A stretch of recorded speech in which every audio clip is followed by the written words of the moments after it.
crazy things happening in New York City. We have Attorney General wanting to seize property of Trump, which is highly unlikely, and we'll talk about that today. But also, we have the mayor who was supposed to go to the border and see that it's not that bad.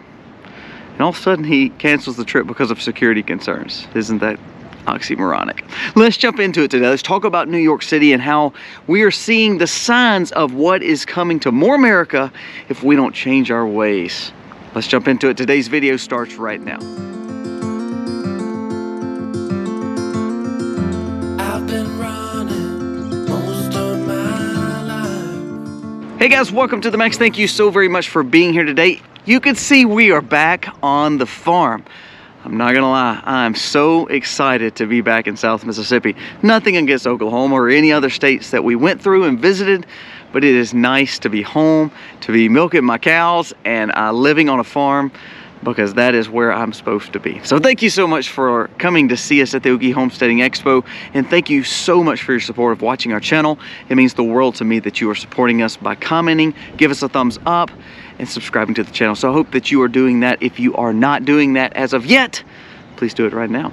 Now let's jump into the stories for New York City. First, let's talk about the wonderful mayor. The mayor who has allowed over 180,000 illegal immigrants into his areas, into his boroughs, that are now causing concerns, causing financial ruin, causing for food shortages.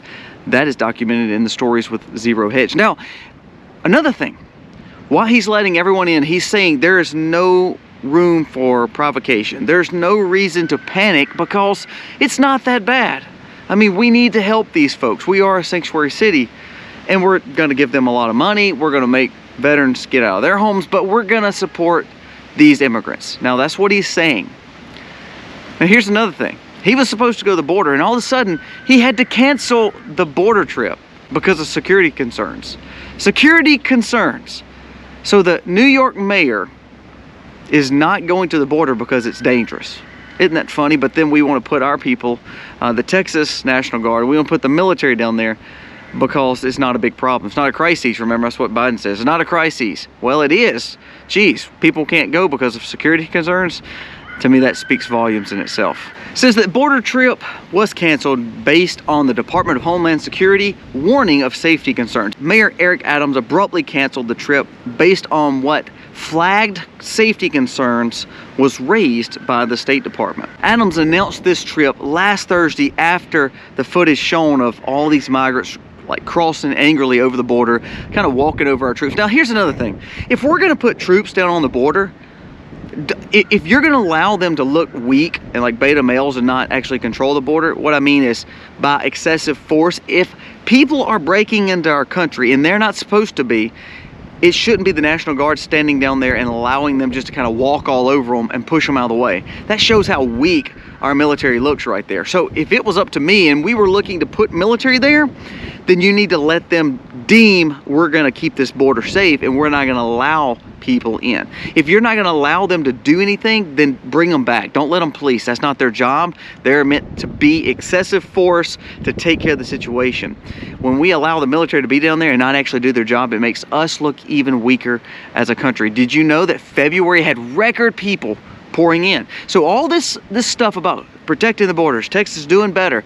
I hope they are in some areas, but there's still record numbers coming across every month. It's more recorded people crossing in higher volumes than the month before. So no one's protecting your border. Don't let them give you that hard pass there. So that's a pretty big deal. The fact that we have safety concerns, the fact that we're allowing our National Guard to be down there and actually quote unquote police, but actually do nothing to allow people just to walk all over them. It was a very bad sight for America. The report says it's not going to allow the mayor to go there because of safety concerns, because the border has been overrun in El Paso today. Listen to that comment. We cannot allow elected officials, even a mayor of a city, one of the biggest cities in America, if not the biggest, to come to the border because there is a crisis where there is a overrun border, and we would be worried that it would not be safe. And this is the American border now. At the same time, that $1.2 trillion bill just gave money to Jordan to secure the border of their own country. The $61 billion that they were trying to push for Ukraine, for the border. of Ukraine, almost building a new wall between Russia and Ukraine. Isn't that funny? But we cannot build the border wall here, and we have record numbers each month, and we can't send people down there because of safety concerns because of the overrun border. Unbelievable. 180,000 illegals are now considered into New York City that they have documented from these areas. It's been disastrous policies that has caused for Americans, even Democrats, to be very upset with the administration, of course the Biden administration, but the Adams administration, because no one is doing anything to help the people that was necessarily getting help from these food banks and from assistance grants. Now they're giving them to the illegals. And of course, while that's going on, now we have Letitia James trying to seize the properties of Trump. First of all, that can't happen. And don't get me wrong, they can put a chain around there, make it look like it's going to be something amazing at Trump Tower, and they're going to seize it all. They can't do that because, for one thing, Trump has still debts. Trump has business partners. Trump has a lot of people that are tied to these places, not just Donald Trump. So you're going to see court battles and court battles and court battles on all these properties. Now, here's one thing.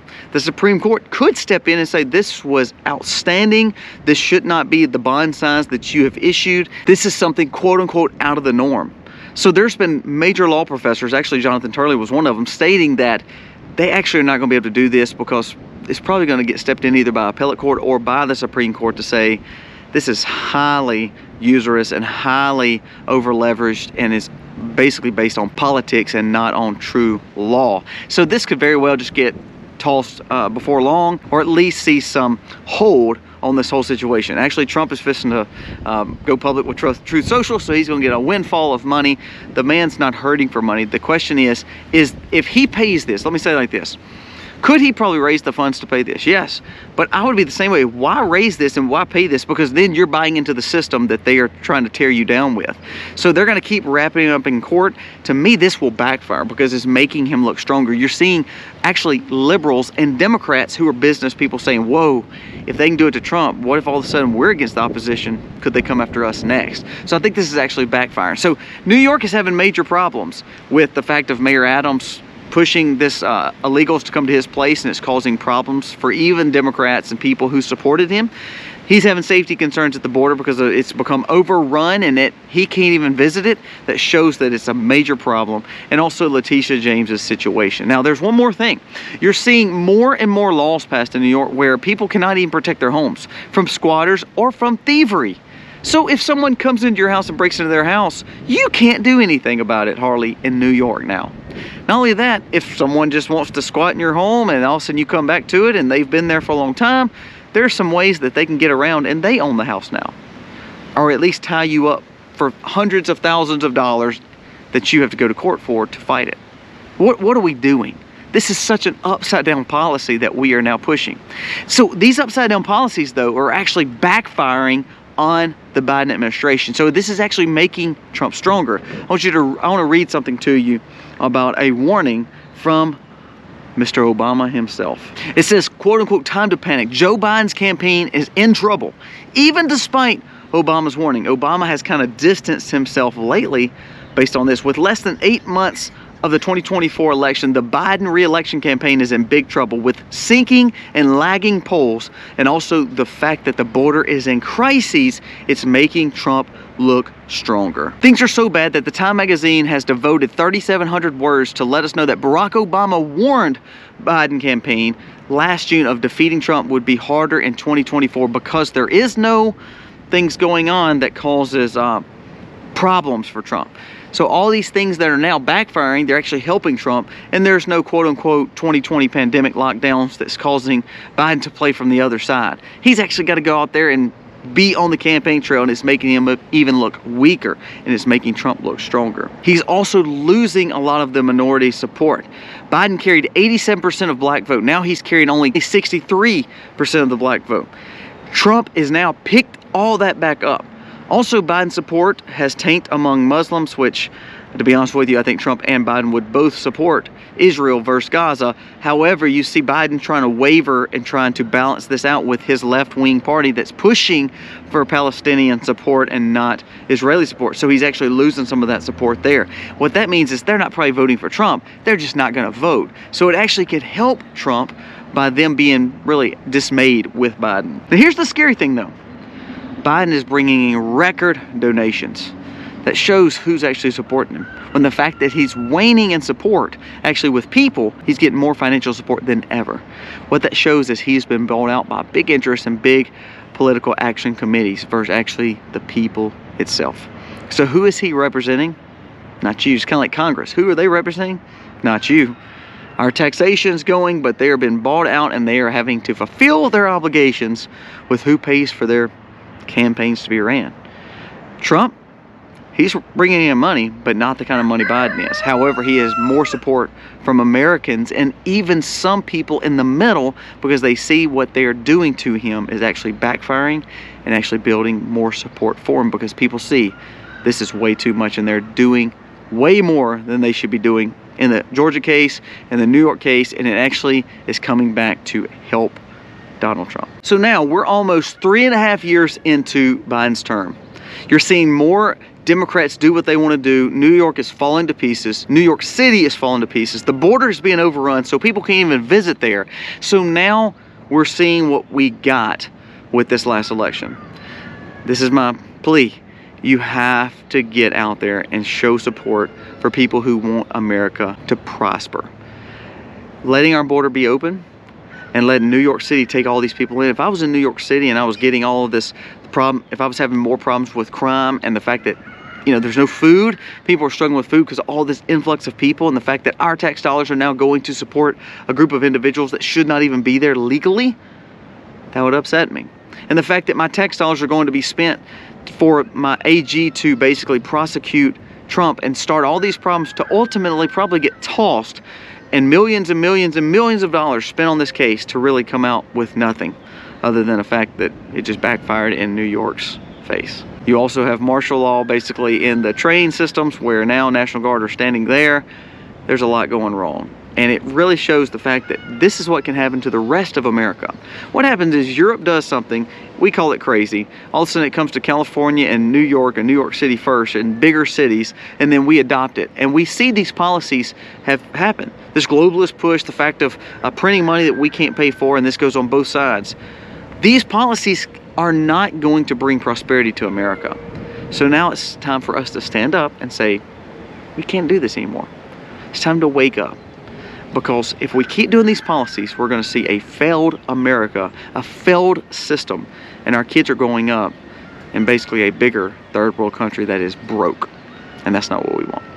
Guys, give me your thoughts. Let me know what you think. Is NYC going crazy? And the fact that they are going crazy is making more cities go crazy. Look at Baltimore with the fact that police can't actually do anything at night because there's not enough police to police it. That's going to keep happening in these cities, and you're going to see more chaos, which is going to bring in more National Guard, which is going to bring in more regulation and over control by this government. Follow the domino effect of what we're living in, because if we don't change this, another 4 years of this kind of leadership would cause more than just panic. Thank you for watching. Let me know what you think. And again, thank you so much for supporting our channel. Please give us a thumbs up. Comment below your thoughts, because we grow together and get wiser as we read each other's comments and build a community of trying to live sustainable, trying to protect our family, and ultimately trying to serve our God. Thank you guys for watching. God bless. Happy homestead, y'all.